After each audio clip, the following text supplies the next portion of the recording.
সংগ্রহ হয়েছে 3,78,000 এখানে। এর বাইরে ঢাকায় 7,50,000 বিভিন্ন জায়গায় আছে, যা আগামীতে কয়েকদিনের মধ্যে ঢুকবে। আমরা চেষ্টা করেছিলাম যে আমরা সংগ্রহটা যেন এবার ভালোভাবে হয়, যেন মূল্যটা যত দূর সম্ভব আমরা নির্ধারিত যেটা করেছি সেই অনুযায়ী পান। কিছু জায়গায় আমরা লবণ তো জানেন আপনারা যে 30,000 মেট্রিক টন লবণ দিয়েছিলাম। কিছু জায়গায় লবণ চামড়াতে লাগাতে গ্যাপ হওয়ার কারণে, ঠিকভাবে লাগানো না হওয়ার কারণে কিছু চামড়া নষ্ট হয়েছে, আর বাকি চামড়াগুলো আস্তে আস্তে ঢাকায় আসছে। 10 দিনের যে গ্যাপ আছে সেটা ঢুকবে। এই সার্বিক চিত্র।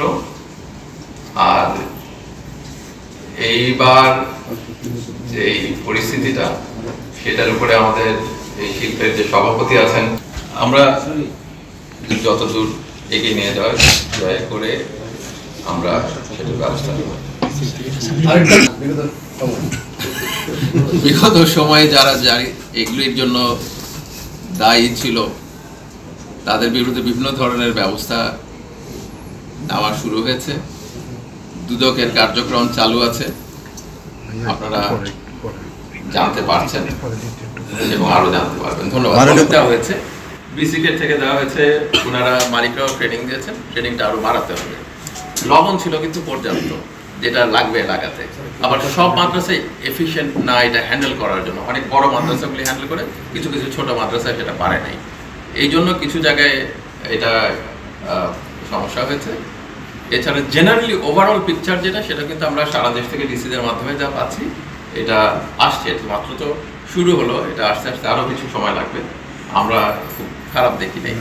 আমাদের শিল্পের সক্ষমতাটা আমরা বাড়াতে চাই, কিন্তু যেন চামড়াটা নষ্ট না হয় সেটাও চেষ্টা করছি। এই জন্যই এই রপ্তানির প্রশ্নটা এসেছে। এটা আমরা দেখছি যে আমাদের এই শিল্পের সংরক্ষণের জন্য যা করা সম্ভব আমরা করব, যা করা সম্ভব। আপনারা 17 সালের গভর্নমেন্টের সাথে তো এখন কথা বলছেন না, আপনারা 17 সালের গভর্নমেন্টের সাথে এখন কথা বলছেন না, কিন্তু এখন যে ইন্টারিম গভর্নমেন্ট গণঅভ্যুত্থানের সরকার, সেই সরকারের সাথে কথা বলছেন। এই সরকারের যেটা কাজ, জি আপনারা যখন এর আগের সরকারের ব্যাপারে কিন্তু যেটা হয়েছে আমরা সারা দেশের মানুষ জানি, ওই জন্য ওই সরকার পালায় গেছে। এখন যে সরকারের সাথে কথা বলছেন, এটা গণঅভ্যুত্থানের সরকার।